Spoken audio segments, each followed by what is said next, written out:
Alhamdulillahi Rabbil Alameen wa sallallahu wa sallam wa baraka Nabiyyina Muhammadin wa ala alihi wa sahbihi ajma'in. Assalamu alaikum wa rahmatullahi wa barakatuh. Good morning, Instagram fam, friends and followers of as-Saafiy, and welcome to another episode of Revert Reflections.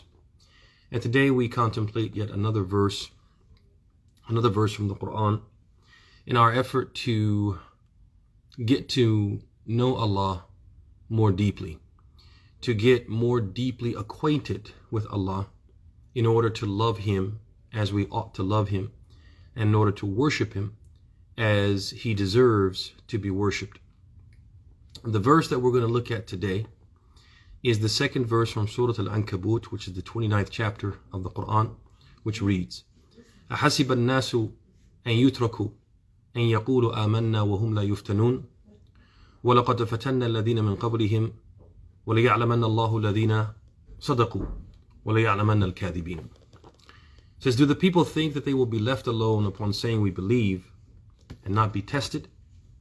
We have certainly tested those who came before them, and Allah will most certainly reveal through these tests those who are truthful in their claims of faith, and He will most certainly expose through these trials those who are lying, or those who are being less than truthful about being believers. Now, brothers and sisters, at first glance, it may seem that this verse doesn't teach us anything about Allah. It doesn't describe Allah. It doesn't provide a description of Allah or mention some of His attributes.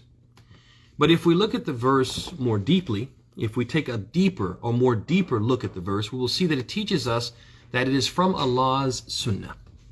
It is from His way, subhanahu wa ta'ala, that He tests the believers.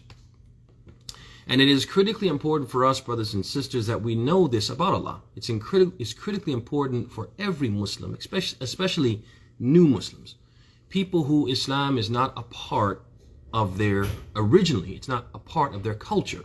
It's not a part of who they are. It's something that we are learning as we go and grow in faith. It is critically important for us to know this about Allah, because knowing this, knowing that we will be tested, teaches us to expect it, and it prevents us from being caught off guard. It also makes us understand the motivation, and this is critically important. It makes us understand that God, Allah subhanahu wa ta'ala, doesn't hate us. He doesn't want to make us miserable. He doesn't have it in for us. He's not trying to ambush us. He's not sadistic. He simply wants us to prove ourselves. As He says, فَلَيَعْلَمَنَّ اللَّهُ الَّذِينَ صَدَقُوا. Allah will reveal through these tests, through these trials, through these tribulations, those who are truthful in their claim to faith. He wants us to prove ourselves. He doesn't want faith just to be lip service, just something we say. He wants us to prove ourselves. This, if we have this understanding that Allah subhanahu wa ta'ala doesn't have it out for us, Allah subhanahu wa ta'ala doesn't want to make us miserable, if we understand this, this will encourage us to accept the tests, accept the trials, accept the difficulties, and it will help us to avoid angering Allah by being annoyed or agitated or expressing displeasure, which many people do. When they're experiencing difficulty, when things don't go their way, they become agitated, and some people go so far as to blame God and blame their religion. Brothers and sisters, we have to realize that getting agitated and voicing displeasure, as many Muslims do, is a sign that we don't know Allah, or at least we don't know this about Allah. And this is why contemplating this verse is so important. We have to realize it's from Allah's sunnah. It's from His description. It's part of who Allah is, that He tests the believers.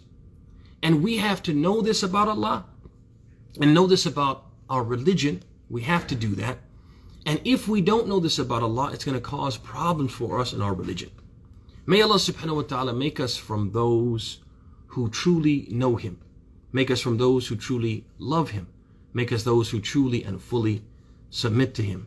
هذا وصلى الله وسلم وبارك على محمد وعلى آله وصحبه أجمعين. السلام عليكم ورحمة الله wa barakatuh.